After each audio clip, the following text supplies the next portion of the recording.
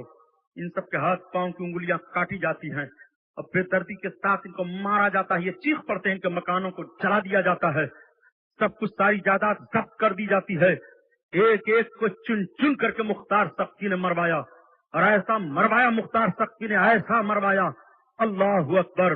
ایک مرتبہ اس نے پورے کوفہ میں منادی کروا دی کہ اگر کسی طرف سراغ لگ جائے، پتہ چل جائے کہ حضرت امام حسین کے قاتلوں کا کوئی حامی ہے تو اسے بھی قتل کروا دیا جائے گا، اس سے بھی نہیں چھوڑا جائے گا۔ یہی تو حضرت امام حسین کی جیت ہے اور یہی یزید کی ہار ہے۔ آپ ذرا غور فرمائیے قاتلان حسین کا انجام کیا ہوتا ہے۔ اسی لیے بوڑھوں نے کہا ہے کہ اچھائیاں کرو تاکہ اچھائیاں دیکھو۔ رب کا فرمان قرآن میں ہے، وَمَن يَعْمَلْ مِثْقَالَ ذَرَّةٍ خَيْرًا يَرَهُ وَمَن يَعْمَلْ مِثْقَالَ ذَرَّةٍ شَرًّا يَرَهُ۔ جو ذرہ برابر نیکی کرے گا وہ بھی دیکھے گا، اور جو ذرہ برابر گناہ کرے گا وہ بھی دیکھے گا۔ اپنے اپنے کرتوتوں کا بدلہ دنیا ہی میں دیکھ لو گے۔ یہ تو حضرت امام حسین کے خون کا انتقام تھا۔ اللہ کی رسی ڈھیل ہوتی چلی گئی، لیکن جب گرفت میں سب آتے رہے تو کوئی بچ نہیں سکا ہے، اس لیے کہ نماز رسول کے خون میں اپنے تلوار کی انی کو ڈبو کر کے حکومت قائم کر لینا یہ معمولی کام نہیں ہے پیارے کہ تم سرخرو ہو جاؤ، اپنے آپ کو جہنم میں ڈال لینا ہے۔ آؤ ذرا دیکھو، حضرت امام حسین کے قاتلوں کا جب اس طرح سے سراغ لگایا جانے لگا، ایک بیٹھا ہوا تھا، اس نے کہا صاحب میں بھی تو ان کے قاتلوں کی حمایت میں تھا، لیکن میرا تو اب تک کچھ نہیں ہوا ہے۔ اس کے گھر چراغ جل رہا تھا، چراغ کی بتی لو ہونے لگی، اس بتی کو سیدھا کرنے کے لیے جیسے اٹھا تب تک چراغ کی بتی کا شعلہ آگے بڑھا اور اس کی داڑھی کو پکڑ لیا، اس کے جسم میں آگ لگ گئی، وہ جل رہا ہے، مر رہا ہے، جل کر کے بالکل سیاہ ہو گیا۔ لوگوں نے کہا دیکھ لو امام حسین کے قاتل کا اور قاتلوں کی حمایت کرنے والے کا انجام کیا ہوتا ہے۔ ایک آدمی بڑا خوبصورت تھا، لوگوں نے پوچھا کہ تو کیسے بدصورت ہو گیا ہے؟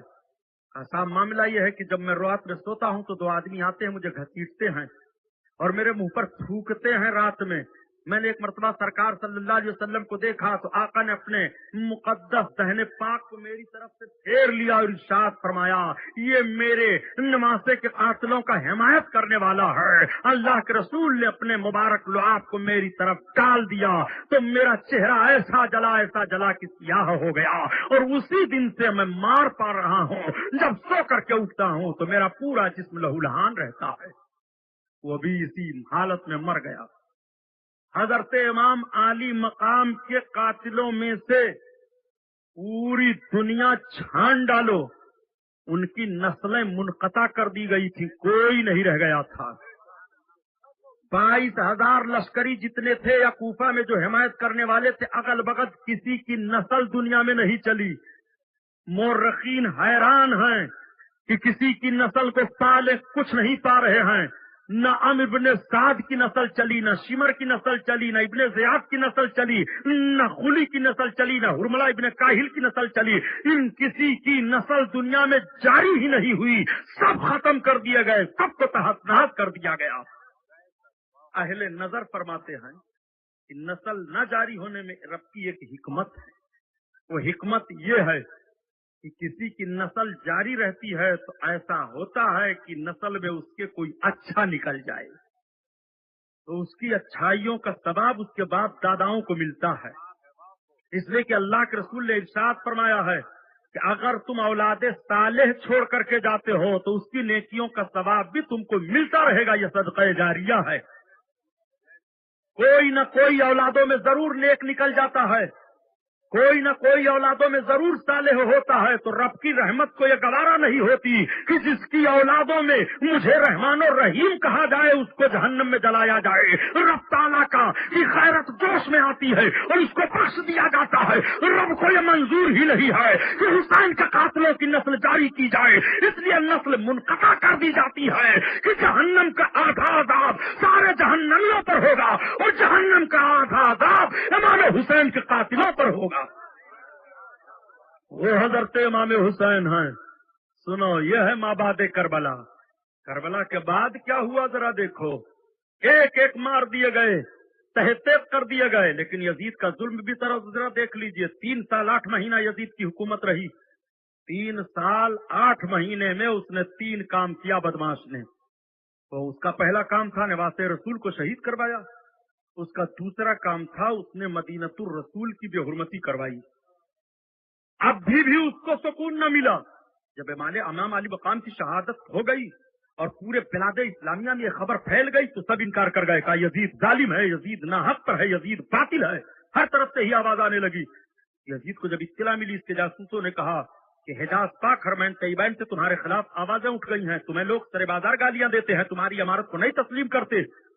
تو اس نے فوج کشی کا حکم دے دیا, اپنے فوجیوں کو بھیجا اور فوج کا سپہ سالار جو تھا اس کو اختیار دے دیا. عثمان بن محمد نام تھا اس کا. اس کو اختیار دے دیا کہ تم جاؤ اور جا کر کے مدینہ پر چڑھائی کرو. اگر پتہ چل جائے کہ میری عمارت کی خلافت کر رہے ہیں, میری امیری میری سلطنت تسلیم نہیں کر رہے ہیں, تو جتنا کچھ تمہیں کرنا ہے سب کر ڈالو. یہ ظالم لوگ مدینۃ الرسول پر چڑھائی کر ڈالے. چڑھائی کیسے کیا؟ مدینہ والوں نے دفاع کیا. مدینہ والے وہ دیکھو کس طرح سے آقا کریم صلی اللہ علیہ وسلم کے شہر کا احترام کر رہے ہیں. جب سنا لوگوں نے کہ یزید اس طرح سے بدتمیزیاں کر رہا ہے تو مدینہ شریف سے 8 آدمیوں کا ایک وفد دمشق گیا کہ چل کر کے دیکھا جائے کہ معاملات صحیح ہیں کہ غلط ہیں. جیسے آپ کے ہندوستان سے سن 1932 میں وفد سعودی عربیہ گیا تھا جس میں مولانا محمد علی جوہر وغیرہ گئے تھے. جب پوری دنیا کے مسلمانوں نے احتجاج کرنا شروع کیا کہ سعودی حکومت نے قبضہ کر لیا ہے اور وہابی مزاروں کو توڑ رہے ہیں, قبروں کو کھود رہے ہیں, تو یہاں سے بھی وفد گیا تھا. اور جب گئے تو مولانا محمد علی جوہر جب پلٹ کر کے آئے تو دلی میں رو رو کر کے جامع مسجد میں انہوں نے بیان دیا تھا, اے لوگوں, وہابی حکومت کا منشا صرف ہے کہ اسلامی نشانیوں کو ختم کر دیا جائے, اور جو کچھ ہم لوگ سن رہے تھے وہ ہم اپنی آنکھوں سے دیکھ کر کے آئے ہیں. پڑھو مولانا محمد علی جوہر کی رپورٹ کو. تاریخ سے کچھ علم نہیں ہے. یہ بریلوی لوگ صرف خالی برا بناتے ہیں. ایک صاحب پروفیسر تھے تو کہنے لگے, صاحب مجھ کو ڈاکٹر اقبال کے اشعار پر بڑا عبور حاصل ہے, میں اقبالیات کا ماہر ہوں. میں نے کہا تب تو یار تمہیں ٹھیک ٹھاک ہو جانا چاہیے. کہا تو کیا سبحانی صاحب میں نہیں ٹھیک ٹھاک ہوں؟ ارے ہم نے کہا بھائی مکان دکان کے اعتبار سے میں نہیں کہہ رہا ہوں یار, تمہارے عقیدت میں کوڑ پگ کی بیماری پیدا ہو گئی ہے. کہا سبحانی صاحب میں آپ کو تو بڑا شریف سمجھ رہا تھا. تو میں نے کہا میں شریف ہوں, شریر کب ہوں؟ کہا آپ جیسے پڑھے لکھے آدمی کا یہ جملہ نہیں ہونا چاہیے. ہم نے کہا یہ میرا جملہ نہیں ہے, تمہارے عقیدے میں جو کوڑ پن کے جراثیم پیدا ہو گئے ہیں وہ جراثیم تمہاری زبان سے باہر نکل رہے ہیں, اسی کی نشاندہی میں کر رہا ہوں. ڈاکٹر جب مریض کے مرض کو پکڑتا ہے تو آپریشن کرتا ہے. اگر آپریشن آسانی سے ہوتا ہے تو آسانی سے کرتا ہے, اور سخت دواؤں کی ضرورت ہوتی ہے تو سخت دوائیں کرتا ہے. مریض کے مرض کی برائی کر رہا ہے ڈاکٹر, مریض کی برائی نہیں کرتا ہے. اور مریض جب ڈاکٹر کی برائی کر دے گا تو اس کا علاج کیسے ہوگا؟ کہا صاحب آپ سے بات تو کر نہیں ملے گی. ہم نے کہا آپ ہی نے دعویٰ کیا کہ میں اقبالیات کا ماہر ہوں. اقبالیات کا ماہر کا مطلب ڈاکٹر اقبال کے اشعار پر میرا بڑا عبور حاصل ہے, میں بہت سارے اشعار کو سمجھتا ہوں. میں نے کہا تب آپ کو تو صحیح ہو جانا چاہیے. پھر وہی میں دوہرا رہا ہوں, ڈاکٹر اقبال ہی نے تو یہ کہا ہے, سرود بر سر ممبر کی دین از ہم سنس, چه خبر است ز مقام محمد عربیست با مصطفی برسا خیش را کی دی هماوست اگر با او نرسیدی تمام بولہبیست عجم ہنوز نہ دانند رموز دی ورنہ ضد بند حسین احمد چیب الجبیست. یہ ڈاکٹر اقبال ہی نے تو کہا ہے. کہاں ہے؟ ہم نے کہا ڈاکٹر اقبال کی کلیات اٹھاؤ. کلیات کے آخری صفحہ میں ڈاکٹر اقبال نے فارسی میں یہ شعر کہا ہے. اب آپ حیران ہو کہ سبحانی صاحب فارسی کے اس شعر کا مطلب کیا ہوتا ہے؟ فارسی کے اس شعر کا مطلب یہ ہوتا ہے کہ حسین احمد مدنی دلی کے جامع مسجد پر کھڑے ہو کر کے اعلان کرنے لگے کہ پہلے وطن ہے، تب قوم ہے، تب دین ہے. تو ڈاکٹر اقبال موجود تھے، انہوں نے کھڑے ہو کر کے کہا سرود برسر ممبر کی تین عظمت نست چه خبر است ز مقام محمد عربیست. ممبر پر کھڑے ہو کر کے آلاپ رہے ہو، تمہیں رسول اللہ کے درجے اور مقام کی کیا خبر ہے؟ ابھی یہ عجمی یہ گونگا اللہ کے حبیب کی عظمت کو نہیں جان پایا، ورنہ دیوبند کے حسین احمد سے اس حالت کی بولی نہ ہوتی. یہ ڈاکٹر اقبال ہی نے تو لکھا ہے. تو ڈاکٹر اقبال آپ کے مولوی صاحب کو تحس نحس کر گئے تو انہیں کہہ رہے ہو ہمیں اقبالیات پر مہارت ہے. اب اعلیٰ حضرت کو کہہ رہے ہو کہ بریلی کے احمد رضا خان نے سب کو رضا خانی بنا دیا ہے، حرام خور سب رضا خانی ہیں.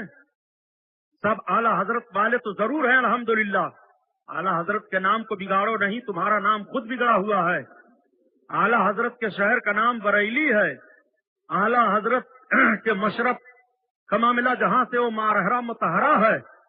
سلطان الہند غریب نواز کے شہر عظیم کا نام اجمیر معلیٰ ہے اور تمہارے شہر کا نام دیوبند ہے. اب وہاں دیوبند ہے کہ آدمی بند ہے کہ جنات بند ہیں کہ عورت بند ہیں کہ بچے بند ہیں کہ تم بند ہو، وہاں کون سا بند ہے کچھ پتہ نہیں. لفظ سے خالی پتہ چل رہا ہے کہ دیوبند ہیں. یہ میں نہیں کچھ برائی کر رہا ہوں. ایک شعر پڑھ دوں. تجلی دیوبند ایک رسالہ نکلتا تھا تو اس رسالے میں عامر عثمانی نے ایک شعر لکھا ہے، دغا کی دال ہے آجوج کیا اس میں اور وطن فروشی کا واو بدی کی بے اس میں. جو اس کے نون میں نعرے جہیم غلطہ ہیں تو اس کے دال سے دہقانیت نمایاں ہے.